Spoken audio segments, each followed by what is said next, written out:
care vrea să facă din Iisus Domnul și Mântuitorul lui să mărie. Dacă este cineva aici în seara asta care vrea să-și răstoarne legheanul eliberării proprii și vrea să vină împreună cu mine la cruce, să facem popasul eternității la cruce, pentru că prin cruce avem intrare la Tatăl în Împărăție Slăvită de Dumnezeu. Dacă crezi că ți s-a vorbit Domnul în seara asta, în timp ce stăm cu ochii plecați și cu capetele plecate, cu ochii închiși, dacă este cineva care are nevoie de Domnul și de Iisus, dacă vrei să-ți scrii istoria în seara asta, să pleci acasă eliberat, liber în numele lui Iisus, te rog să ții o mână ridicată sus, să mă pot ruga pentru tine în seara asta. Țineți mâna ridicată sus toți care aveți nevoie de Domnul în seara asta. Cei care vreți să ne rugăm pentru voi, să punem numele lui Iisus Hristos pentru viața voastră, deși e foarte greu, vă rog să vă siliți, să pășiți. Cei care ați ridicat mâna în față, veniți aici, urcați sus pe scenă cei mai mulți. Vă așteptăm aici împreună cu frații slujitori. Ne rugăm pentru problema ta, ne rugăm pentru legătura ta, pentru păcatul tău, pentru condamnarea ta, pentru războiul din sufletul tău. Dacă ai nevoie de Iisus, pe care l-am predicat cu toată inima în seara asta, în timpul cântării, vă rog, grăbiți-vă, ieșiți prin aglomerate și veniți la Domnul, fără jenă. Iisus Hristos a stat la discreția ta în seara asta. Iisus Hristos a venit să se atingă de tine. Dacă aveți nevoie și voi de El, așteptăm să veniți. Iisus Hristos este Domnul. Iisus Hristos te cheamă. Dacă vrei să vii la Domnul, dacă vrei iertarea Lui, dacă nu ți este rușine, dacă nu te teamă de mulțime, dacă vrei ca și femeia să te păpușești la picioarele Domnului și să primești iertarea, te aștept să vii aici în față. Mă voi ruga cu tine, ne vom ruga pentru tine și vom chema numele Domnului peste voi. Astăzi sute de oameni care au ridicat mâna. Cei care aveți nevoie de Domnul urgentă, vă așteptăm să veniți în față. Și fie ca Duhul Sfânt, puterea Evangheliei, să se atingă de inimile voastre și Dumnezeu să vă scrie numele în cartea vieții. Dacă ai încetat pe cale să urmezi pe Domnul, dacă ești o fiică risipitoare, dacă ești un fiu risipitor, Iisus Hristos te iartă, Iisus Hristos te așteaptă, Iisus Hristos te primește. Nu-ți fie rușine, nu da înapoi. Iisus este Cel care a mers la cruce pentru tine. Lui nu i-a fost rușine, Lui nu i-a fost teamă. El a murit pentru păcatele voastre, El a murit pentru durerile voastre. Iisus Hristos, Fiul lui Dumnezeu, este Cel care te iubește. Vină la Domnul, nu te uita cine iese. Uită-te spre cer, uită-te spre El, uită-te spre cruce, uită-te spre Cel care are milă, spre Cel care are durare, spre Cel care are viață. Te aștept să vii în față, te așteptăm să vii aici. Îndrăznește, Iisus te cheamă și ne vom ruga pentru tine. Vom pune numele lui Iisus pentru viața ta. Veniți din spate, de la mijloc, din față. Îndrăzniți să veniți la Domnul. E povestea ta, e seara ta. E timpul tău. Dacă ai nevoie de Domnul, vino aici. Și vom pune numele lui Iisus peste voi. Și ne vom ruga pentru fiecare în parte. Hristos să vă ierte, Hristos să ne mântuiască, Hristos să ne dea viață. Vino la Domnul. Știu că sunteți mult mai mulți care aveți nevoie de Domnul. Pe lângă ridicarea de mâini, aveți nevoie să veniți să faceți un act de predare. Nouă religia mea, înaintea celui care este viață, la picioarele Domnului Iisus Hristos. Restul, nu stați ca la spectacol. Plecați-vă ochii, plecați-vă capetele, rugați-vă în taină Domnului și strigați către Domnul. Pentru ca Dumnezeu să mântuie pe toți pe care îi are în plan de mântuire și toți suntem în grația lui Dumnezeu și a lui Hristos în seara aceasta. Dacă ai nevoie de Iisus, vino aici. Iisus Hristos este Domnul. Iisus Hristos este Mântuitorul. Iisus Hristos este viață. Dacă ești prins de un păcat, dacă nu poți să scapi de alcool, dacă nu poți să scapi de curvie, dacă nu poți să scapi de țigară, dacă nu poți să scapi de mândrie, dacă nu poți să scapi de bârfă, dacă nu poți să scapi de răutate, dacă ai în inima ta păcate adunate multe sau puține, Iisus Hristos vrea să te ierte. Iisus Hristos vrea să te elibereze. Dacă vrei să fii în cer cu Domnul, te chem să vii la El. timp ce va cânta speranța, vă aștept să veniți aici în față. Duhul lui Dumnezeu să vă cerceteze. Eu nu o să mai insist, dar vă aștept să veniți aici și vom face o rugăciune pentru voi. Dumnezeu să-și înalte fața Lui peste voi și peste toți care vin aici în față. Aleluia! Din cer se aude chemând, o păcătoși vin la Iisus, vino, vino.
Iisus,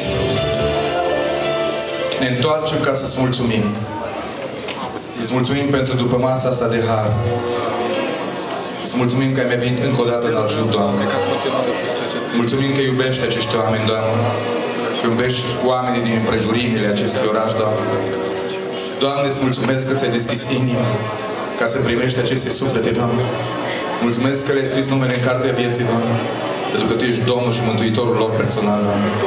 Doamne, îți mulțumesc pentru multele mâini care s-au ridicat, Doamne. Doamne, poate din cauza aglomerației sau alte motive n-au mai venit în față. Dar, Doamne, niciunul dintre noi nu suntem supărați, Doamne, pentru că știm că cel mai important lucru este ca ei să creadă în Tine și să fie mântuiți, Doamne. Mântuiește toate mâinile care s-au ridicat, Doamne. Spală în sângele Tău bărbați și femei, Doamne și Domn, Doamne, care în această seară s-au lăsat atinse și atinși de Evanghelia Ta, Doamne. Fie, Doamne, ca mântuirea Ta să fie deplină în viețile lor și în familiile lor, Doamne. Îți mulțumim pentru eliberarea care ai lăsat-o peste multe vieți, Doamne. Pentru că aici au venit persoane prinse în lațul alcoolului. De aceea, în numele Lui Iisus, te rugăm, eliberează-le în seara asta. Aici au venit multe persoane prinse, Doamne, în lațul minciunii. De aceea te rugăm în această seară, eliberează de minciună, Doamne. Sunt aici persoane, Doamne, prinse în imoralitate. Te rog, Doamne, dezleagă-le și dă-le sfințenia și iertarea Ta. În numele Lui Iisus Hristos, Domnul. Îți mulțumim, Doamne, pentru toți care au venit aici la evangelizare. Și te rog, Doamne, minunea din inimă să se producă în fiecare ființă. Minunea recunoștinței că Tu ne-ai iubit și că Tu ești Domnul și Mântuitorul vieții noastre. Punem numele Tău, Doamne, peste întreaga adunare noastră de aici, Doamne. Și te rugăm, atinge-te în mântuire de toți care suntem aici, Doamne. Te rog, Doamne, să te atingi de trupurile bolnave. Sunt aici multe suflete care suferă de felurite boli. Tu ai promis că vei însoți Evanghelia cu semne și minuni. De aceea te chemăm în vindecare în această seară. Și peste toți care, Doamne, au nevoie de vindecare. Chemăm numele Tău, Doamne. Vindecă inimile noastre. Vindecă și trupurile și viețile noastre, Doamne, pentru ca să se cunoască aici că Tu ești Dumnezeul cel viu care vindeci. Cei care sunt vindecați și care vor fi vindecați de Tine, Doamne, dă-le credință și putere să Te mărturisească pe Tine, Doamne. Și să spună, Hristos s-a atins de mine în seara aceea. Hristos m-a vindecat de stomac. Hristos m-a vindecat de boala mea. Și sunt liber. Pentru că Iisus Hristos a murit pentru păcatele noastre la cruce. Dar Iisus Hristos și-a deschis rănile la cruce. Pentru ca prin rănile Lui să fii vindecată. Prin rănile Lui să fii vindecat. Prin rănile Lui să fim tămăduiți. Pentru că Iisus Hristos este Domnul. Este seara iertării. Este seara mântuirii. Este seara eliberării. Proclamăm seara vindecării. În numele Regelui Regilor și a Domnului Domnilor, Emanuel, Iisus, Mesia. Aleluia! Aleluia! Aleluia! Trăiască Domnul! Trăiască Domnul! Trăiască Domnul! În vecii vecilor, oameni buni, fiți binecuvântați de Domnul, care a făcut cerurile și pământul. Voi purta în inimă seara asta și cred din toată inima că Iisus Hristos v-a mântuit, că Iisus Hristos ne-a mântuit și El va rămâne Domnul și Stăpânul vieții noastre. Drum bun cu Iisus pe cruce. În această seară, în ajut, s-a scris istorie. Nu istoria lui Pilat, istoria mântuiților. Aleluia! Amin! Vă prețuiesc și vă iubesc, Domnul să fie cu voi. Amin! Amin!